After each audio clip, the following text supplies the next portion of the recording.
Au nom du Père et du Fils et du Saint-Esprit. Amen. La paix de Jésus soit dans votre maison, sa paix et sa joie. Merci Jésus.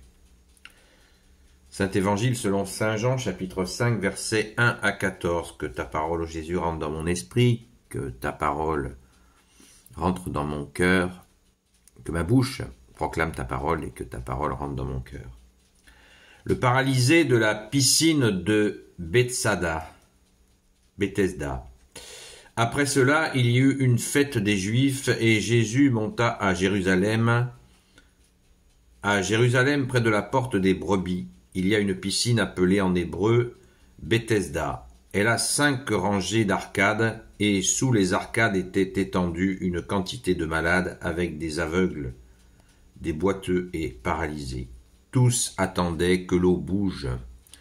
Car de temps en temps, un ange du Seigneur descendait dans la piscine et faisait bouillonner l'eau. Lorsque l'eau avait été agitée, le premier qui descendait était guéri, quelle que soit sa maladie.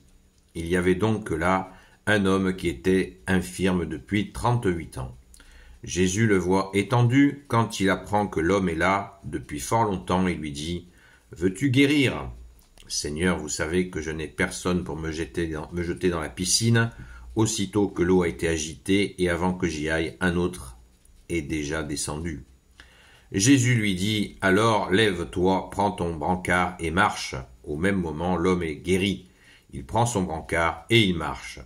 Mais c'était un jour de sabbat.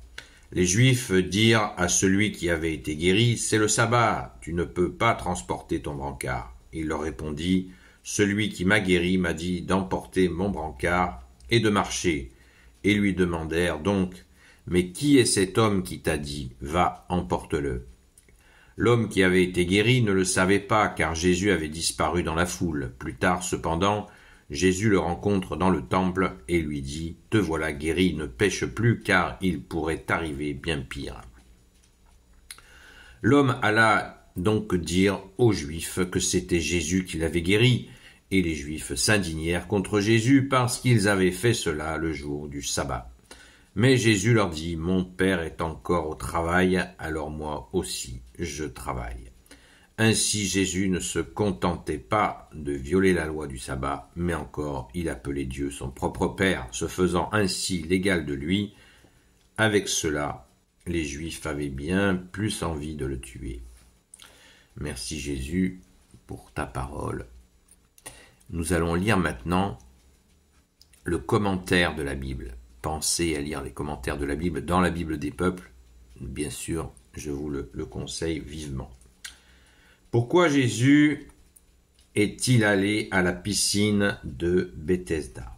On sait maintenant que cette piscine était un lieu païen consacré à Esculape, dieu de la santé. Le bruit courait que, de temps en temps, les malades y guérissaient. Les Juifs pieux, scandalisés de voir des guérisons se produire en un lieu païen, disaient qu'on n'y était pas guéri par Esculape, mais par un ange du Seigneur. C'est ce qu'explique le verset 4 qui manque dans de nombreux manuscrits. Des croyants peu scrupuleux venaient donc chercher la guérison au temple des païens. Jésus y alla aussi pour chercher le pécheur qu'il voulait sauver. Dans ce lieu miraculeux, beaucoup espéraient la guérison, mais très peu guérissaient. Je n'ai personne, comprenons, que l'homme seul ne peut pas se sauver. Il a besoin de Jésus. Jésus a fait remarquer aux malades son manque de foi, qu'il a conduit à un sanctuaire païen, où il a attendu inutilement pendant 38 ans. Tout comme autrefois les Israélites étaient restés 38 ans dans l'oasis de Kadesh, dans le désert, avant de pouvoir entrer dans la terre promise. Jean note cette coïncidence. Il comprend également que cette guérison dans la piscine est l'image du baptême. La remarque de Jésus à l'homme guéri s'adresse à tous les convertis et à tous les baptisés. Ne pêche plus. Ce miracle n'a pas été demandé, il n'était pas mérité. Il n'y avait ni la foi en Jésus selon la saine doctrine, ni la foi dans les guérisseurs. Jésus fait l'œuvre du Père sans s'arrêter aux critiques qu'on aurait tout lieu de faire, Jésus se fera reconnaître dans le temple du vrai Dieu, son Père. Jésus guérit le jour du sabbat. Ce fait a fortement impressionné les 4 évangélistes. Ici, Jean va en proposer une interprétation plus ample. Mon Père est encore au travail, c'est un sujet de discussion entre les maîtres de la loi. Dieu peut-il être au travail dans le monde? S'il s'est reposé après la création. Jésus se prononce. Les hommes se reposent pour se tourner vers Dieu, mais le Père travaille multipliant ses attentions qui donnent la vie. Dans le discours qui s'annonce, on trouvera 7 fois le sabbat, 14 fois le Père. Comme dans l'Apocalypse, les mots répétés 7 fois sont des mots clés de la section. Ce qui est ici en cause, c'est l'entrée dans une ère nouvelle, jusqu'à la loi et le sabbat, même avec une majuscule, n'avait ni cœur ni figure, alors que pour Jésus, même sans apparition ni manifestation divine, même sans prière, le Père est toujours présent et aimé. Il se faisait l'égal de Dieu. Ici Jean a mis devant le mot Dieu la marque des noms de personnes. Très habituellement, lorsque nous lisons Dieu dans le Nouveau Testament, nous devons comprendre le Père. Jésus est l'égal du Père tout en étant le Fils, celui qui a tout reçu et qui doit tout rendre, ou, si l'on veut, qui sera repris dans l'unité lorsque le Père l'aura glorifié. Jean nous rappellera bien des fois ce mystère. Waouh, c'est costaud. C'est costaud, mais vous voyez comment comprendre cette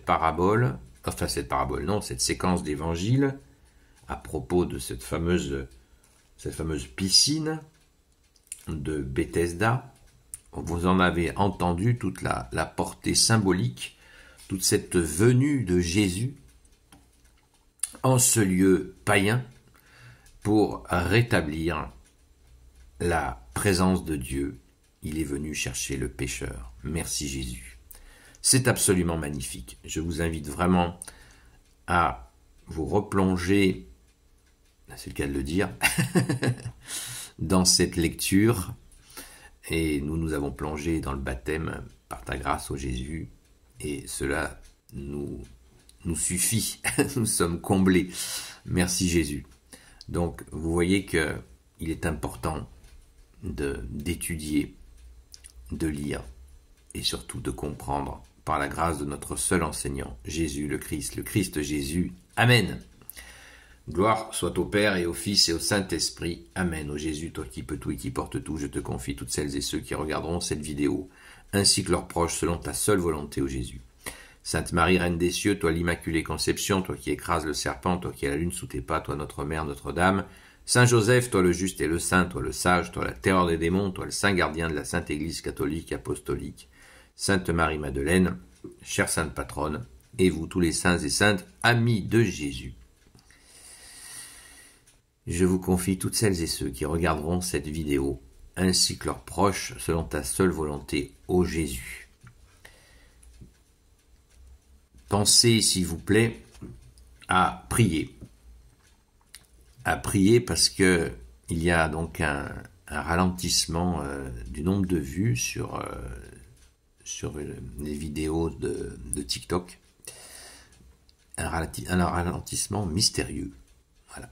Donc je ne sais pas ce qui se passe, mais vous verrez, vous pouvez voir les compteurs, il se passe quelque chose d'étrange. Le but étant de faire connaître au maximum la parole de notre bien-aimé Jésus. Jésus veut récupérer le maximum de ses enfants. Merci Jésus de ne jamais te lasser de nous aimer. À très vite.